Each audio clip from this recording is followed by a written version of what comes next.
Okay, let's get started. So I'm just going to quickly go over midterm 3. So the solutions are up. If you want to access array element, you got to use the name of the array and the subscripts. Index is the same word for this. Subscript is the answer there. Initializing an array with curly brackets with commas, that's an initialization list, and we talked about that before. Best way to iterate through a one-dimensional array, use a for loop. The actual best way is a range-based for loop, but for loop in general. Infinite loop doesn't really make sense for this. Loop with the sentinel, I didn't say you had to stop anywhere, so iterate through the entire thing. Nested loop doesn't make sense because it's only one-dimensional. But for loop works best there. How does a computer see a 2D array? Anyone know? How does it see a 2D array? Yeah, it's just one. It sees it as a one-dimensional, but to us it looks 2D. So actually none of these are right. It's just E is the correct answer there. What can be an element of array? Anything can be. So arrays of arrays, perfectly fine. Arrays of objects or structs or classes, that's fine. Which loop doesn't use indices? Which one? Yeah, the range-based one, because we didn't explicitly use indices. Although it does use indices on the back end, we don't explicitly put them there. Why might linear search be better than a binary? Yeah, it's easier to implement, it works with unsorted data, and it's simpler, so D is the answer there. Why might binary be better than linear? Is it always faster than linear? No, as we've seen in class. Does it work on unsorted data? No. Is it simpler to implement? No, so what's the answer? E. I made a search algorithm that's faster than binary search for all arrays of size at most 1 million. What is the answer here? Well, A is based off the other 4. Does it have to use an approach like binary? No, not necessarily. Although it's likely that it is, but we can't prove it just from this statement alone. Is it faster for all arrays of bigger size? Not necessarily. We can't conclude that. Does it use an approach like linear search? Probably not, but we can't guarantee anything with that. It is faster than linear search for all inputs? Probably, but we don't necessarily know that. So in fact, we can't conclude anything from this. Which search algorithm is best if we want to know the number of occurrences of something? Well, would binary search work here? If we just want to know the number of occurrences of 3 in the list? No. So what if every single element in the array was 3? Which algorithm would be best then? Linear. Because I still have to know how many elements that are 3 in there anyway. So the best thing you could do in the general case is linear search. Because binary search, if you just find where something is, and then scan left to find where the beginning of that particular occurrence of that number is, and then scan right to find the last one, you may have to find the beginning and the end of the array anyway. So in fact, you might as well just do linear search in that case anyway. Yeah.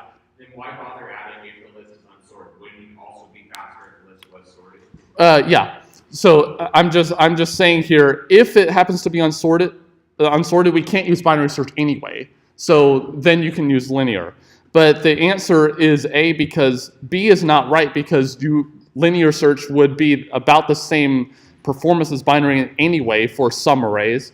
Depends on the type of the array, that's not true. And if it depends on the array size, that's not true either. So it's A in this case.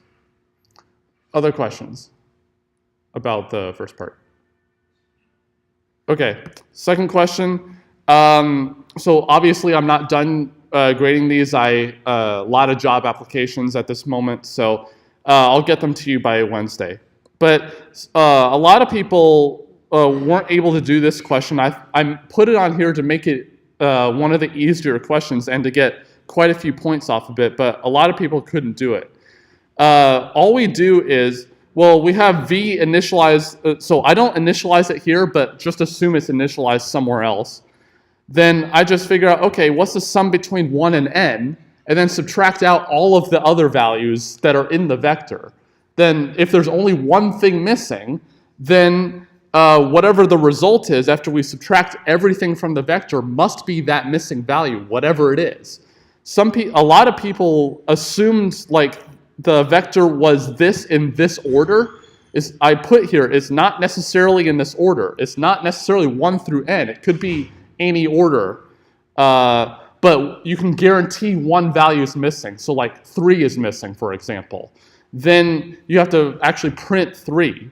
So the only way that I could see this is add up all the possible values. If that value was added in, then take all the values away that are in the vector, and whatever's left is the missing value. What if there were 2 values missing? Would this work? If we took 1 through n, subtracted all but the 2 missing elements, what would that give us?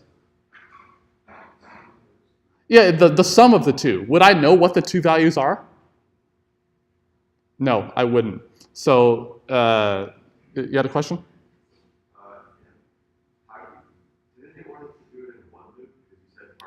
Yeah, iterating over the values. I'm only iterating over the values here. This is not over the values. Yeah, I said over the values once. Yes.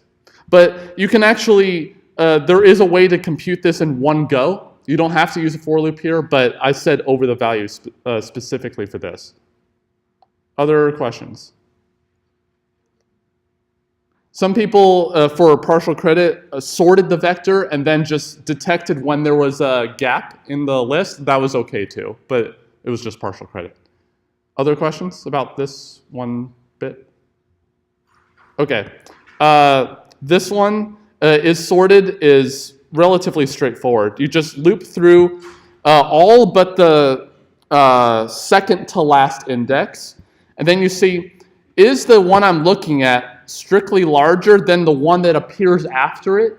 Then it cannot possibly be in sorted order. So this was part of the bubble sort algorithm that we talked about before. Well, if that's true at any point, it can't be sorted, so we say return false. But if we go through all possible indices and it was true all the way, it must be in sorted order, so we say return true at the end. Merge is actually a little complicated, but it's not too bad. So here we take in 2 vectors. We're going to put everything in this result vec at some point. Then what we're going to do is we're going to start 2 indices, one at the beginning of the first vector, one at the beginning of the second one. And then if we find that the first vector, whatever we're looking at, is smaller than the one we're putting here, we better put this one in first. So we push back the one from the first vector and move this guy forward 1 position. Okay? Then if it happens to be that this vector, the second one, has the smaller element, then we push back the element in the second vector, and then we move its pointer forward.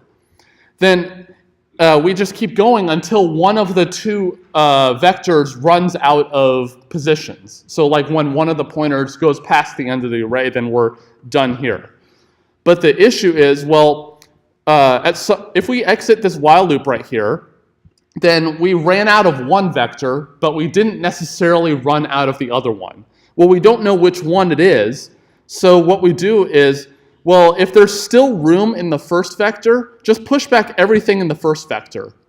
If there's room in the second one that we haven't hit, then push back everything from the second vector back in, and then that's it. We can guarantee that only one of these while loops will execute because of how we designed the while loop originally. Any questions on is sorted or merge? And yeah, there's a smart-ass answer you could have used, but I expected you to do this instead, if you did merge. Okay, so question 3, a lot of people did this correctly, and I was happy about that, from what I've seen so far. So it's almost the same as binary search, but just a few changes. So the beginning is the same, but we have to calculate 2 positions because we have 3 buckets that we could be searching in.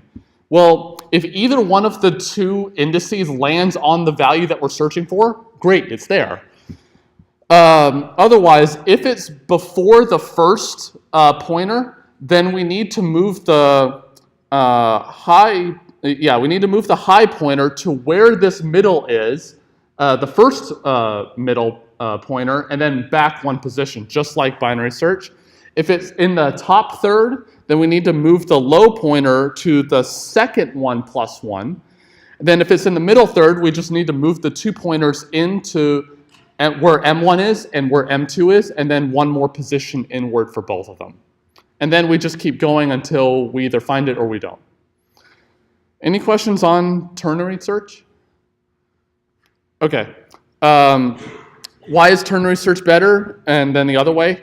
Ternary is better because we're cutting into thirds rather than halves, so it might be better for longer lists. Binary search is better because it's easier to implement. A lot of people got this right, and I was happy about that.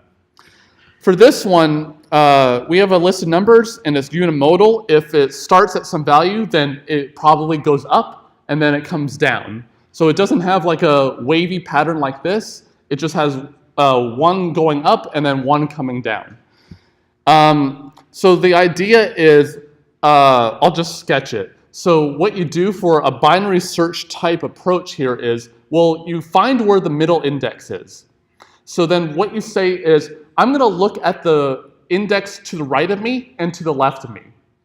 If I find that this value is strictly larger than both sides, then what can I conclude about this value I just looked at?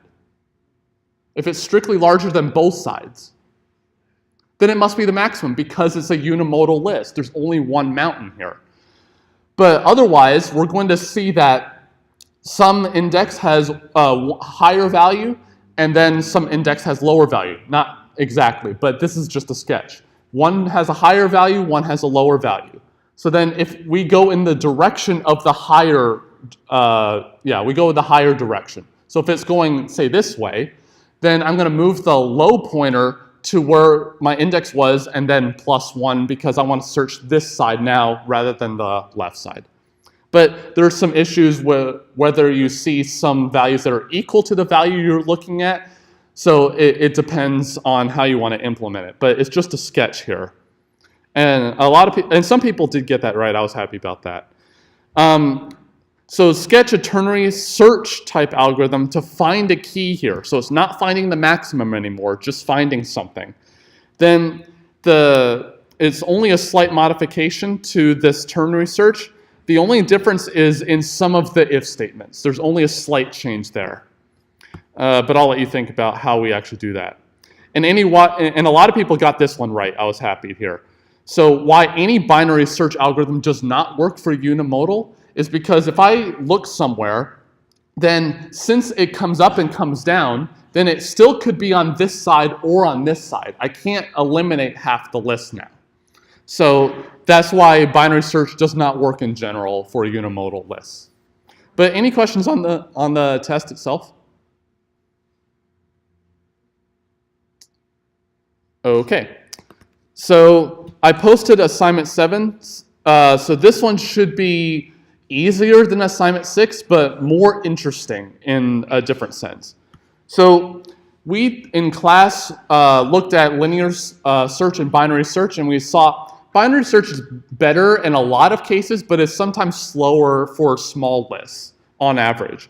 So what about the sorting algorithms? So we saw bubble sort, and we talked a little bit about selection sort. We'll finish that today. How do they compare? Or if you use the sort algorithm in the standard library, is that faster on smaller lists, or is it bubble sort that's faster? So what you're going to investigate is when is which algorithm faster for certain types of data. So think about V2 right here, where I have the numbers 1 through n in that order. So is, say, bubble sort going to be fast on this list, where it's already sorted? Yeah, think about how binary search works.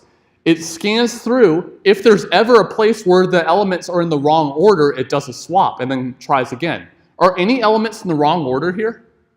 No. So in fact, bubble sort is really fast on this list. What about this list, V1? It's going to be really slow because it's always going to detect something in the wrong order. So pretty much n is going to have to travel all the way to the left, and one's going to have to travel, n is going to have to travel all the way to the right, one's going to have to travel all the way to the left. So that's going to take a lot of time for that vector. So you can see how some data in some order can be faster than others. So what you're going to be investigating is when is which algorithm faster than the other. And then we have one where they're shuffled together, so 1 followed by n, 2, n minus 1, 3, and so on. And then the fourth one, which is just in random order. And then 4 more vectors where instead of having 1 through n, you're going to have duplicates of every element. So you're going to be testing, well, what if we have a duplicate in this array? Does it handle duplicates quickly, or is it slow in that regard? So what you're going to be testing is a whole bunch of different sizes of arrays. So size 10, size 20, size 40, all the way up to 50K. So we can see, well, does it work well on small arrays versus large arrays? And then you get to see how the performance behaves in that regard. Any questions on assignment 7? Yeah.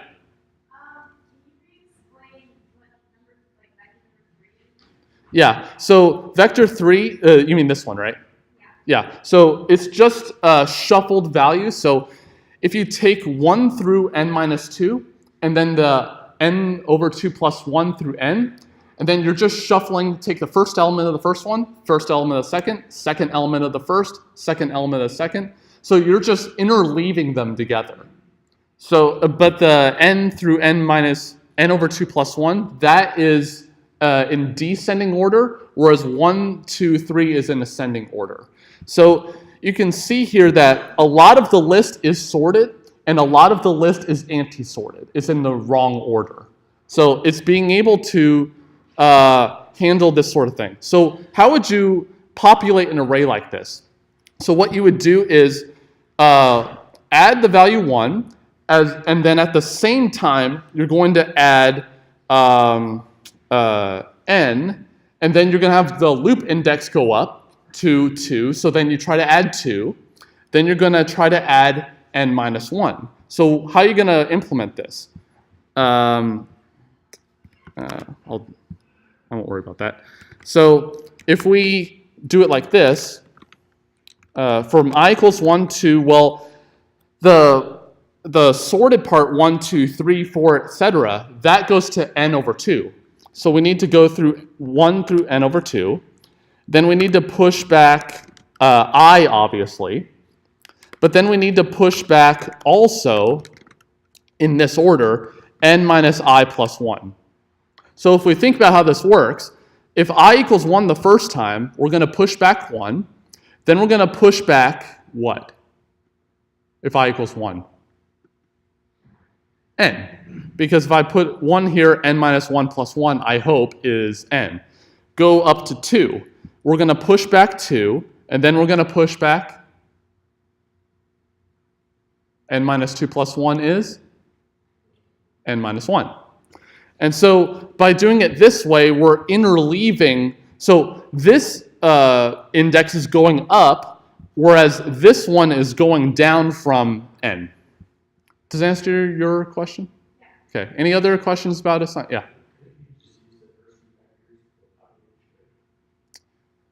Well, this one goes all the way down to 1. And V3 here doesn't have any duplicates.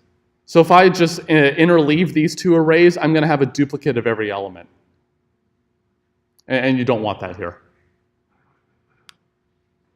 Okay? Other questions?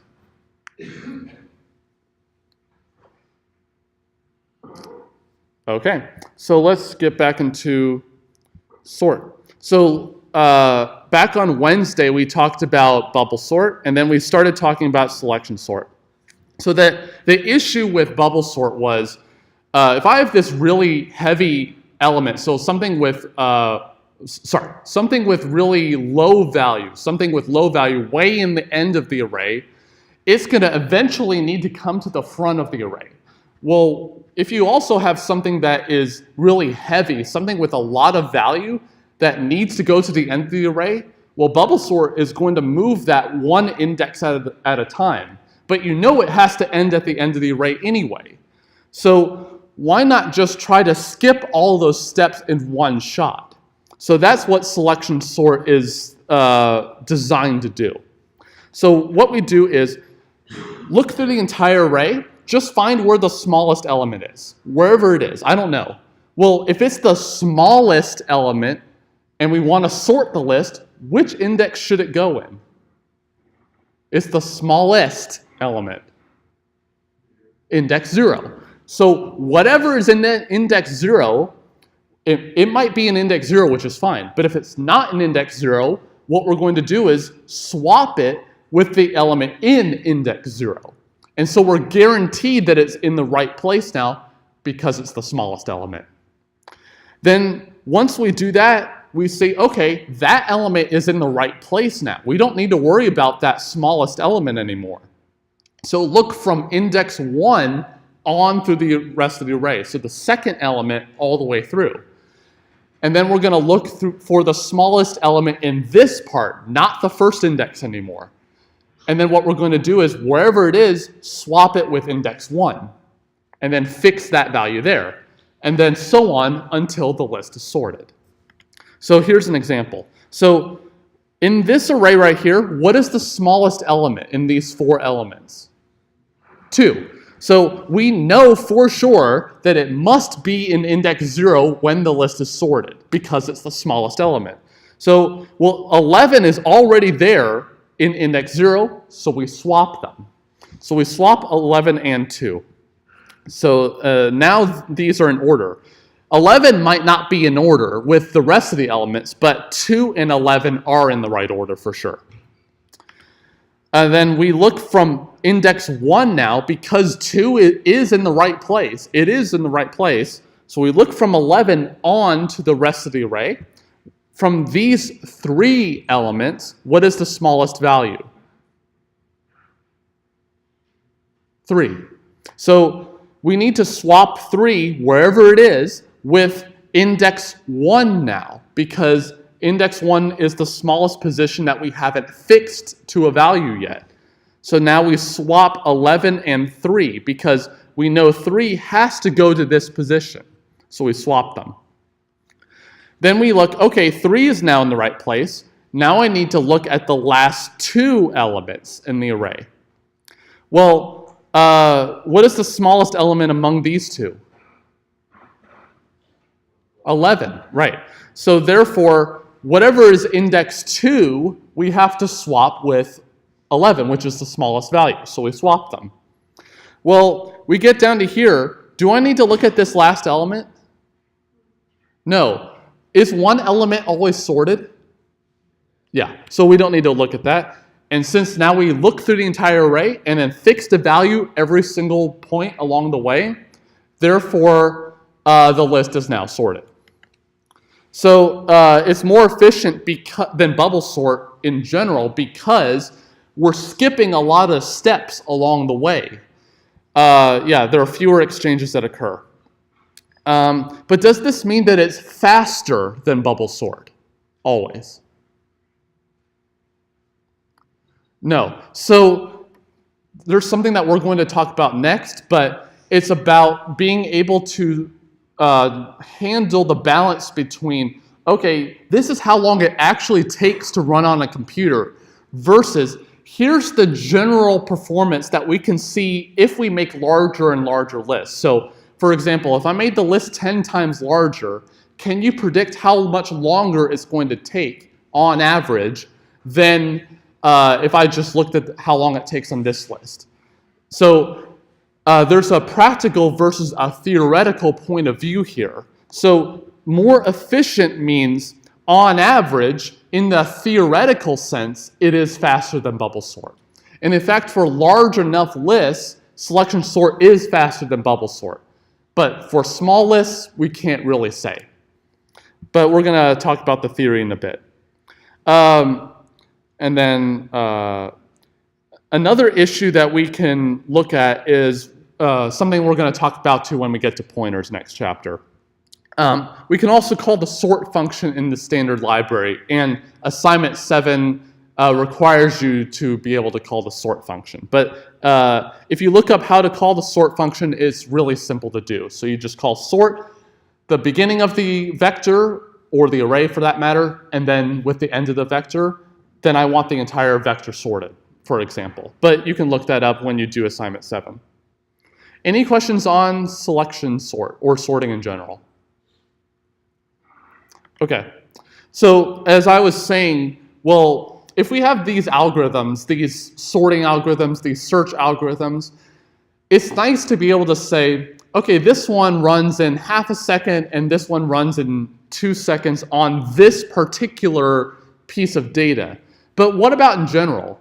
What if we can say, well, in the worst case, if I give you the worst possible input for this algorithm to make it run as slow as possible, then can we compare this algorithm to this one? And why do we want worst case here? Well, we want worst case because we want to give a guarantee of how long the algorithm takes. So if we can give some worst case guarantee, that might be something we want. Or maybe we want average case guarantee, in which case we want to see how does it perform on the average case. So if I give you a random array, for example, then how does it perform on that? But it turns out that analyzing the worst case is a lot easier than the average case, because if I just give you one really bad input and I can show you that it runs the absolute slowest of all possible inputs, that's great. But for average case, I need to take every single possible input into consideration, which is a lot harder to do. So if we want to measure how good an algorithm is, how efficient an algorithm is, we might want to look at, well, how much extra space does it use? How much memory does it actually use, in addition to where the input is? But the one that we're often concerned about is how long does it take? So how much time does it take? And that's the one we're going to talk a little bit about after this. Analysis of algorithms is a more effective way to find efficiency than by using empirical data. So here, we're not going to be looking at specific data. We're just analyzing the algorithm itself and seeing how long it actually takes. So if we want to look at problems in general, we consider a computational problem to be something that you want to solve. So you want to solve a problem by some algorithm, like the sorting algorithms sort lists of numbers. That is a computational problem. Or I have a value that I want to find in a list of values. The searching algorithms are also computational problems that we may want to consider. Instances are specific inputs that can be given. So like if I give you the list 2, 3, 5, and 6 for searching, and as well as the value 3 to search for, that's an instance of the problem. So it's an example of a type of input that you may be given. The size of an instance here is actually kind of important. So if you think about like the searching algorithms, or even sorting for that matter, if I give you a longer list, what do you expect to the amount of time it takes to solve the problem? If I just give you a longer list, what do you expect to happen? It will take longer, right? So, or it may take more space, that sort of thing. So why do we talk about size here, the amount of memory needed to hold the data? We talk about that because in order to analyze the algorithm, we look at the size of the instance that you're given and just sees, well, if I make this instance larger and larger and larger, what happens to the runtime in general? Or what happens to the amount of space that you use in general? So this one is actually a little controversial, but something called a basic step is something that can't really be divided anymore. So, but another definition which is used here is regardless of how big the input actually is. So if I feed you 1 million elements or 1 billion elements, the amount of time it takes to do one basic step is exactly the same, or roughly that. It takes about the same amount of time. It doesn't depend on the size of the input here. So an example of a basic step would be add 1 to an integer. That takes the same amount of time regardless of what size array that I give you here. Or multiply two integers. That takes the same amount of time regardless of how big the array I give you is. Yeah, exchange 2 variables, that takes the same amount of time. Comparing, that takes the same amount of time.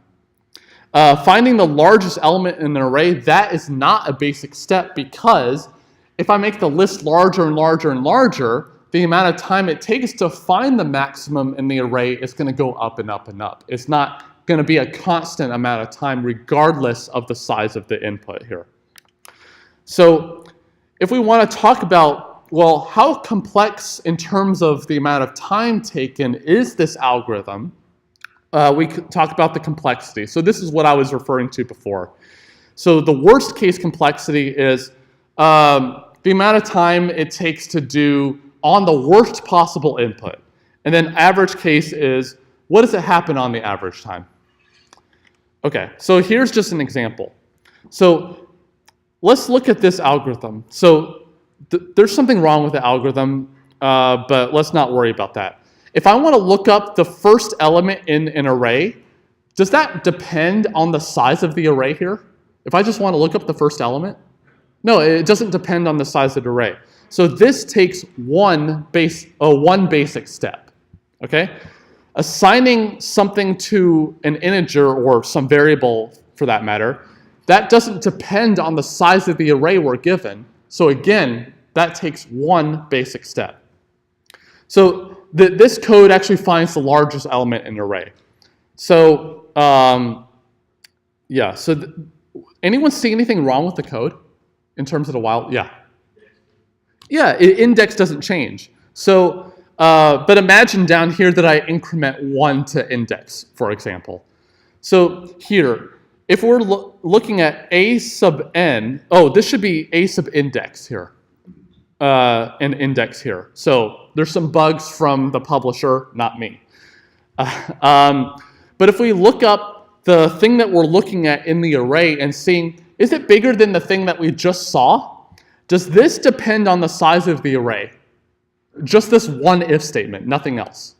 No, just looking up one element and comparing it to another integer, that doesn't take any time compared to the size of the array. So this takes one basic step. Here, setting an integer to be some value, that takes one basic step. And then imagine that I have an index plus down here somewhere. Does adding 1 to an integer take more than one basic step? Just adding 1 to an integer? No. It's the same as one basic step. It doesn't depend on the size of the input. But what does depend on the size of the input here? How many times are we going through this while loop here? N times, right? So if the array size is n, does the number of times we go through this while loop depend on n? Yeah. So if I make this array larger, then the number of times we go through this loop, it's going to go up and up and up and up. Okay? So it's not just going to be 5 times we're going through the array. 5 things that we're going to see. We're going to see n things here, which depends on the size of the input here. So we should say that the worst case, or in general complexity of this, does depend on n in some way. So we need some way of saying the runtime of this algorithm depends on n, or it does not depend on n. Or maybe we have 2 for loops here, each of which take n iterations each. One takes n iterations, and for each of the outer loop's iterations, the inner one also takes n iterations. So if I have one loop that takes n iterations, and then the inner one takes n iterations per outer iteration, how many iterations am I going to do in general? n squared. So we need to be able to say, well, is n different from n squared here? Well, another thing that we may want to consider is, what if I put like 5 more if statements in this while loop? Should that change the way we're looking at this? Well, it might. We may want to say, well, this algorithm takes 5n basic steps, for example. But maybe we can say, well, if I add an extra if statement onto there to make it 6, does 5n versus 6n really make a lot of difference? It may to some people, but what we're going to do is say, well, they have the same growth rate.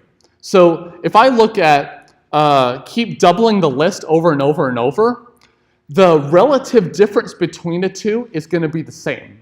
But if I look at n versus n squared, if I make the list twice as large, is the relative difference going to still be twice as different? No, it's going to be 4 times as different. So what we're going to do is ignore the constant at the front. So we're going to say that 5n and 6n are really the same runtime here in general. But we could consider the actual performance numbers, whether 5n really is different from 6n.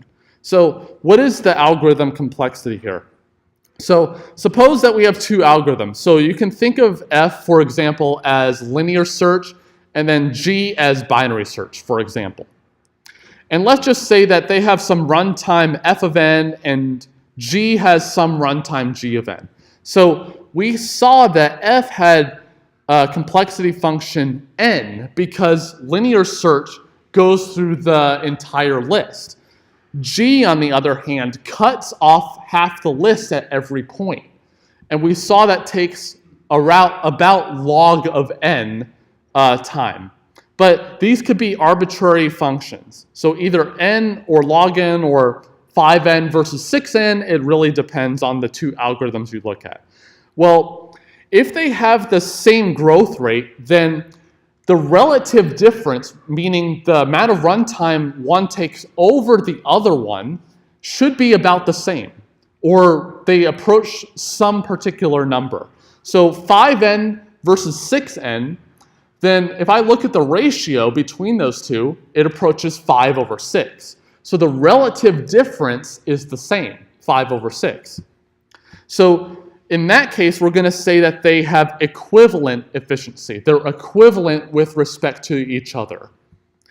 But if the ratio just keeps getting larger and larger and larger, then we say that G is more efficient than F. So what would this look like? Take linear and binary search, for example. N over log n.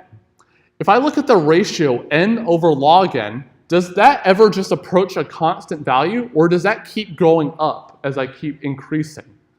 Well, think about how n looks like. N looks like it's going up at a diagonal like this, and log n is going more horizontal as it goes on. They're not the same growth rate. So in this sense, we can see that linear search is more efficient, binary search is more efficient than linear search because its complexity, which is log n, is less than n in this sense. That it just keeps going up and up and up. The relative difference keeps growing larger and larger and larger. But the other way around, if the ratio goes down to 0, meaning that g of n is much larger than f of n, then we say that f is more efficient. So if you switch the roles of linear and binary search and put log n on top, n on bottom, then that's going to quickly go down to 0. So in that sense, algorithm F is more efficient than G. Any questions on this? So it's just, in some sense, comparing the relative difference between the performance of 2 algorithms. So last slide, I promise, on this. So if we want to say that something is either the same performance or better, then we say big O. So we say that f of n is big O of g of n, So intuitively, this means that f of n has the same performance, is as efficient as g, or it's better, it's more efficient. So in the sense that f of n over g of n approaches some constant. It doesn't keep growing bigger like we saw before. So we can see here that if we put binary search here, which was log n, then log n is big O of n, because log n over n approaches 0. But if I compared the 5 versus 6 if statements like we did before, well, that approached 5 over 6. So we can say that the 5n algorithm is big O of the 6n algorithm. So they could have the same performance, or f of n could be better than the g of n performance. So O of g of n is what is called a complexity class. And then what we say is all the algorithms that have the same or better performance than g of n are inside this. So if you think of linear search, for example, binary search lives in there. Any other algorithm which takes some number times n time, all of those live inside big O of g of n here. So if we want to look at bigger complexity classes, so maybe things that take at most n squared time, that includes more things. Then n cubed takes more things, etc., etc., etc. Okay? So finding which complexity class to which some algorithm belongs is actually pretty important. So I invite you to think about, well, what is binary search's worst case class? Or what is selection sort's worst case class? That's a good exercise to be able to think about. But any questions on any of this complexity class stuff? Okay, so let's move on to the other material, which is pointers. Oh, do I have it not open? Guess not. So let's talk about pointers. Obviously emoji pointers, but so originally I was not going to teach this material because I don't actually use any pointers at all in my code because I don't have a purpose for it. But then I thought, well, the vast majority of actual C++ code does contain things about pointers. And there's a lot of misinformation about how to use pointers. But even setting that aside, you could easily shoot yourself in the foot using pointers and have really bad things happen. So I figured, well, if you're going to be encountering these things anyway, you might as well learn about them. And there are some new tricks that are being made that I'm going to teach you at the end of the slides, which help you mitigate against all the kinds of pitfalls that you could find yourself in. But there's actually a very good reason why I'm going to teach pointers, even setting all of that aside. But we'll get to that in a bit. So remember the reference thing before. So the reference, if you recall, let's say we're passing an array by reference, for example, with the ampersand operator. Then what we're doing is we're passing the address to where that array lives in memory. So instead of passing the entire array over, which could be really slow, just passing the address, which is just one integer, which is much faster than passing the entire array over. But you may think, well, okay, well, I have this ability to look at any address in the computer, really. Can we do anything interesting with it? So here what we're doing is we're just printing the address of where this integer lives in memory. It could be an array, an object, a string, doesn't matter. I can take the address of it. So taking the address just means putting the ampersand on the front, and that gives me the address of where that integer lives in memory. I don't know where that is. When I compile the program, the operating system handles all that for me. The address itself, the actual number where the address is, that's called a pointer. Okay? So a pointer variable, and I'll show you an example in a second, is a variable which holds an address. Okay? So instead of holding a value like -23, for example, it'll hold the actual address itself and not an actual value.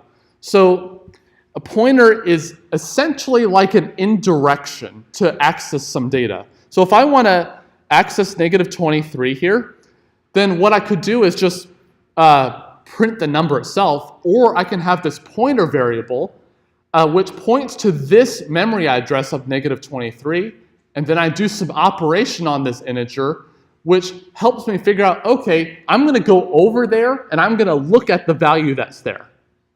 Okay, so it's an alternate way to access memory. Instead of directly accessing it, we can access it in an indirect way. So here's how you actually do it.